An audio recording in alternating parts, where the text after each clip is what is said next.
അതിനുശേഷം ഇച്ചായനാളാകെ മാറി. ആരോടും ഒന്നും മിണ്ടാറ് കൂടിയില്ലായിരുന്നു. ഞങ്ങളെല്ലാവരും ഒരുപാട് കഷ്ടപ്പെട്ട ഒരുവിധം മനുഷ്യക്കോലമാക്കി എടുത്തത്. വേറെ ഒരു കല്യാണം കഴിക്കാൻ ഞങ്ങൾ ഒരുപാട് നിർബന്ധിച്ചതാ. ആള് കേട്ടില്ല. കല്യാണക്കാര്യം പറയുമ്പോഴെല്ലാം ഇവിടെ യുദ്ധമായിരുന്നു. ഇച്ചായൻ്റെ കാര്യം ഓർത്ത് എല്ലാവർക്കും വലിയ സങ്കടവും ആയിരുന്നു. അന്നമ്മച്ചി എന്നും ഇച്ചായൻ്റെ കാര്യം പറഞ്ഞ് കരയും. പക്ഷെ ഇപ്പോൾ എല്ലാവരും ഡബിൾ ഹാപ്പിയാ, ലിൻ്റെ ഒരു ചിരിയോടെ പറഞ്ഞു. അതെന്താ അങ്ങനെ? ഹിമ ചോദിച്ചു. ഇത്രയും നാൾ വെയിറ്റ് ചെയ്തത് കൊണ്ടല്ലേ എനിക്ക് ഇങ്ങനൊരു ചേട്ടത്തിയെ കിട്ടിയത്. ലിൻ്റെ ഹിമയെ ഒന്ന് തട്ടിക്കൊണ്ട് പറഞ്ഞു. ഒന്ന് പോടി, ഹിമ മുഖം കോർപ്പിച്ചു. ഓ പിന്നെ സത്യാടി, അന്നമ്മച്ചിക്ക് മരുമോളെന്ന് വെച്ചാൽ ജീവനം. ഇതുപോലൊരു മാലാക കൊച്ചിനെ തരാനാ കർത്താവ് ഇത്രയും പരീക്ഷിച്ചതെന്നാ മൂപ്പത്തി പറയുന്നത്. അപ്പച്ചനാണേ ഹിമ മോളേന്ന് തികച്ച് വിളിക്കത്തില്ല. നീ എന്തേലും ചിന്തിച്ചു കൂട്ടി കണ്ണ് നിറച്ചിരിക്കുന്ന സൂസി കൊച്ച് കണ്ടാൽ ആദ്യം എന്നെ തല്ലാൻ വരും. അലക്സിച്ചായന് എന്നെക്കാളും ഇഷ്ടം നിന്നെയാണ്. പിന്നെ കഥാനായകൻ അലോഷി. ഏതു നേരവും എൻ്റെ കൊച്ച് എന്ന് ചെവിച്ചോണ്ടാ ഇപ്പം നടക്കുന്നത്.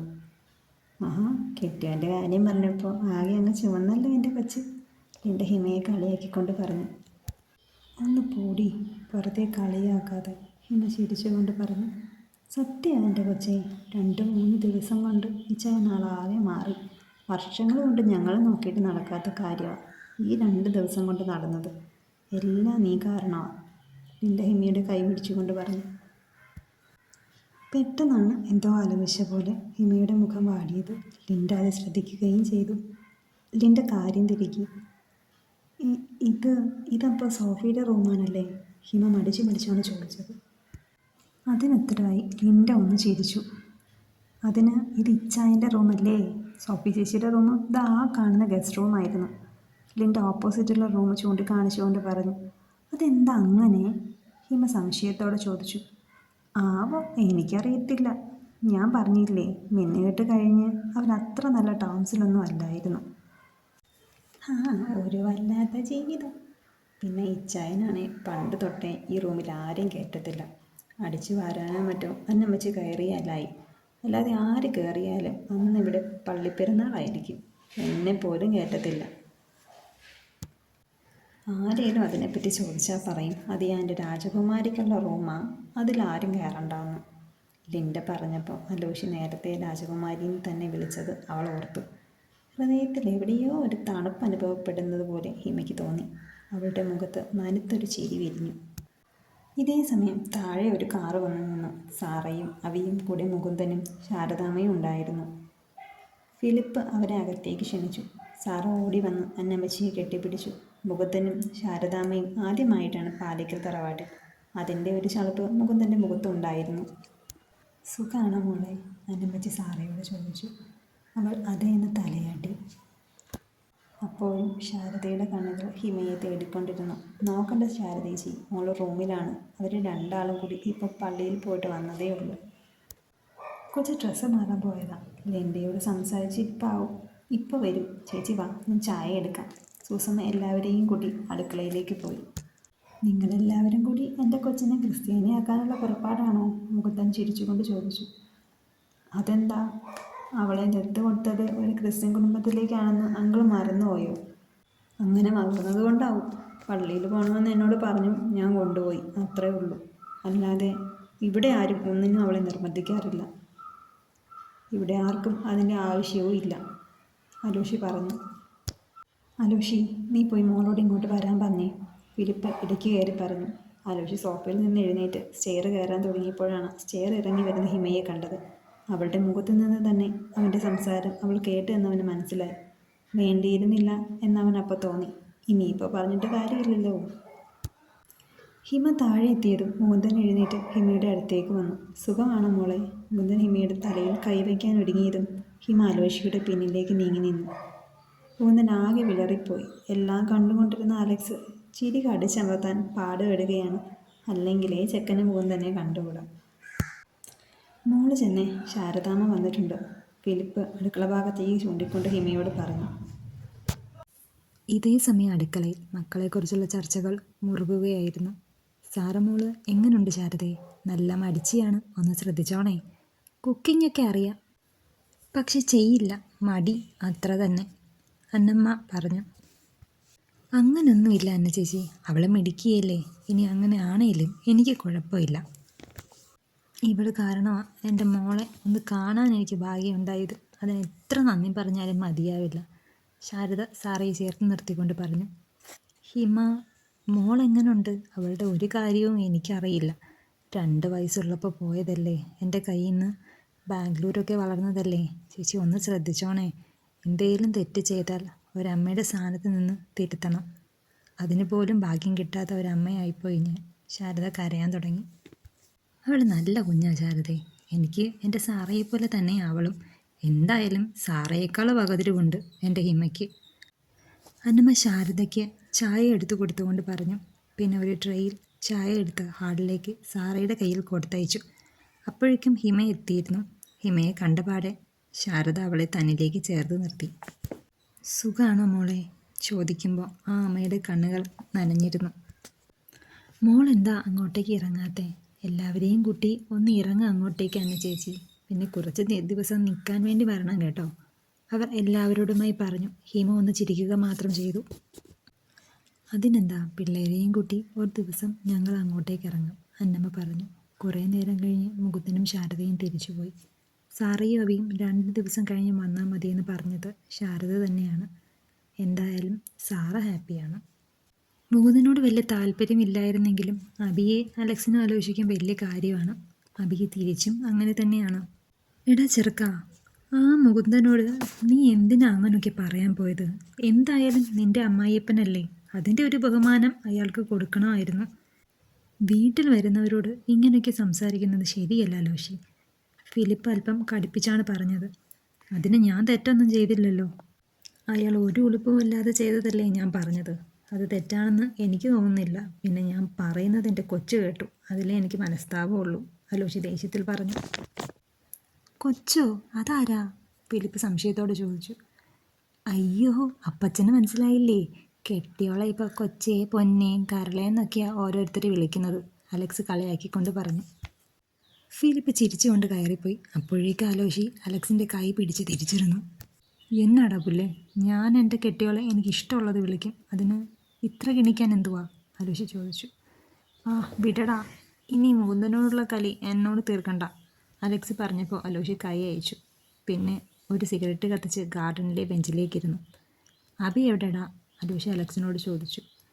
സാറ് ചേച്ചിയുടെ കൂടെ റൂമിലേക്ക് പോയിട്ടുണ്ട്, ഉത്തരം പറഞ്ഞത് ലിൻഡയാണ്. അപ്പോഴാണ് അലക്സും അലോഷിയും ലിൻഡയെ കാണുന്നത്.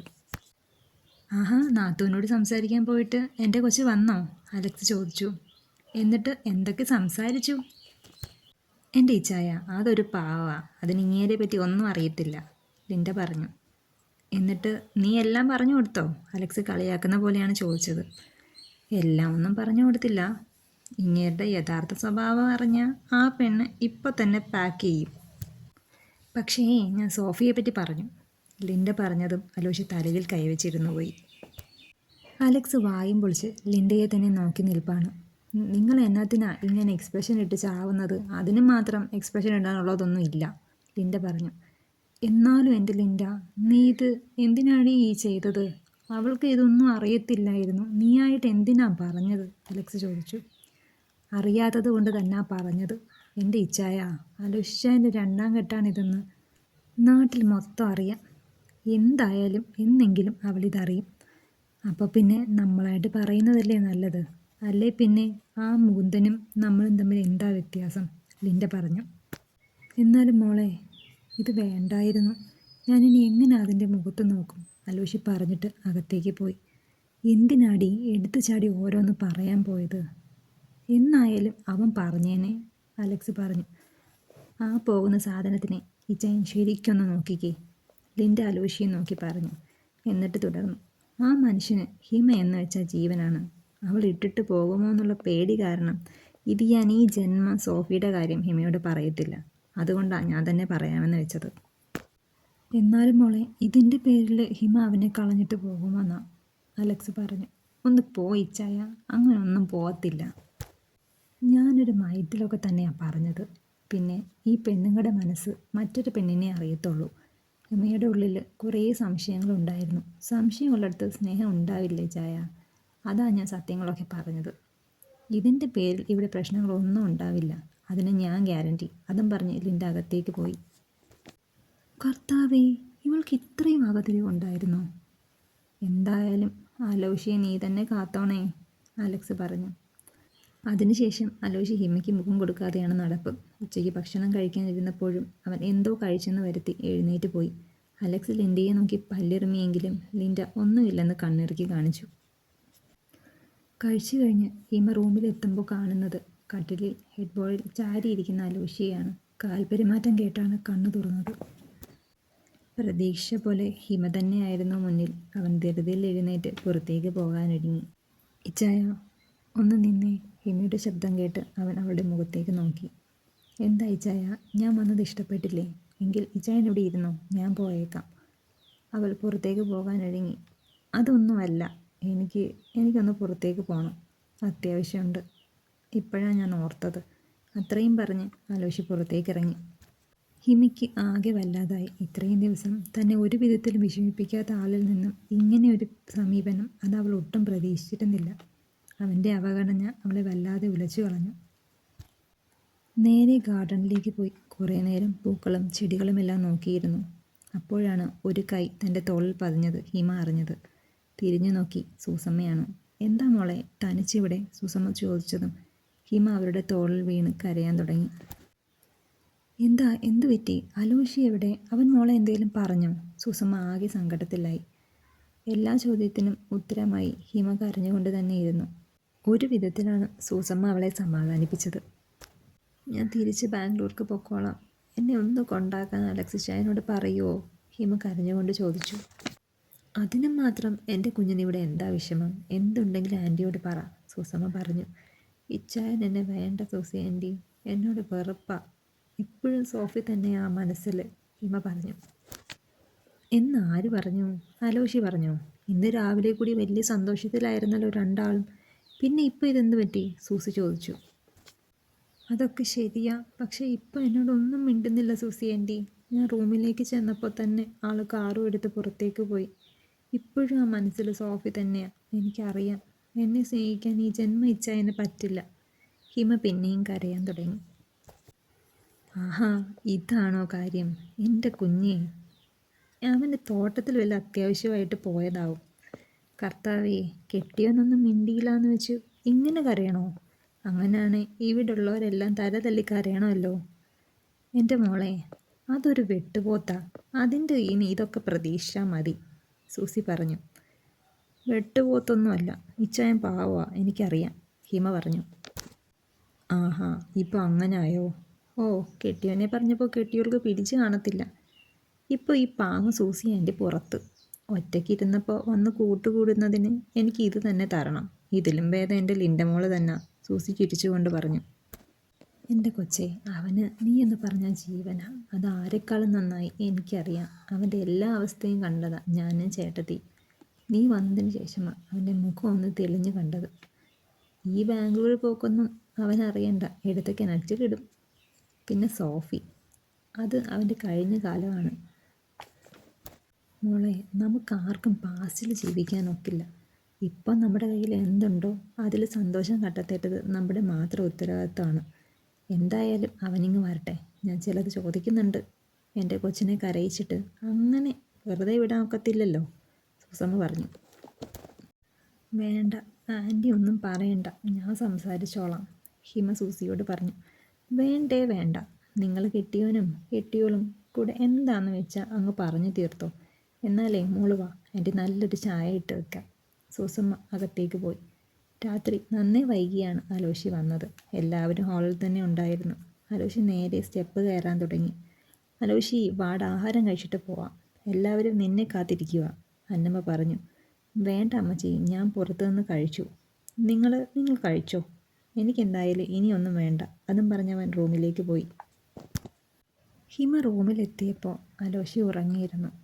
കയ്യിലെ ജഗ് ടേബിളിൽ വെച്ച് അവൾ അലോഷിക്ക് അരികിലായിരുന്നു. എന്തുറക്കാ മനുഷ്യ ഇത്. എന്തായാലും നന്നായി, എണീറ്റ് പോകുമെന്ന് പേടിക്കണ്ടല്ലോ, ഹിമ മനസ്സിലോർത്തു. ഹിമ അലോഷിയെ ഒന്ന് നോക്കി. നീണ്ട ഇടതൂർന്ന മുടിയും വെട്ടി ഒതുക്കി കട്ടിത്താടിയും മീശയുടെ ഇടയിൽ കൂടി ചെറിയ ചുണ്ട് തെളിഞ്ഞു കാണുന്നുണ്ട്.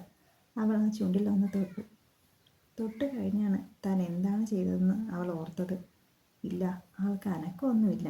നല്ല ഉറക്കമാണ്. അവൾ താടിയിലൂടെ ഒന്ന് വേണ്ടൊഴിച്ചു. നുണക്കുഴിയുണ്ടോ? ആവോ, ചിരിച്ചാലല്ലേ അറിയൂ. അതിന് വെട്ടുപോത്തിന് ചിരിക്കാൻ അറിയുമോ? അറിയും. എന്നോട് ഒരിക്കൽ ചിരിച്ചിട്ടുണ്ടല്ലോ, അവൾ ചെറിയ ശബ്ദത്തിൽ പറഞ്ഞു. എന്നിട്ട് പതിയെ അവൻ്റെ തലമുടിയിലൂടെ വേരിലോടിക്കാൻ തുടങ്ങി. പെട്ടെന്നാണ് താനിതെന്താണ് ചെയ്യുന്നതെന്ന് അവൾ ഓർത്തത്. പെട്ടെന്ന് കൈ പിൻവലിച്ചതും അലോഷി അവളുടെ കയ്യിൽ പിടിമുറുക്കിയിരുന്നു.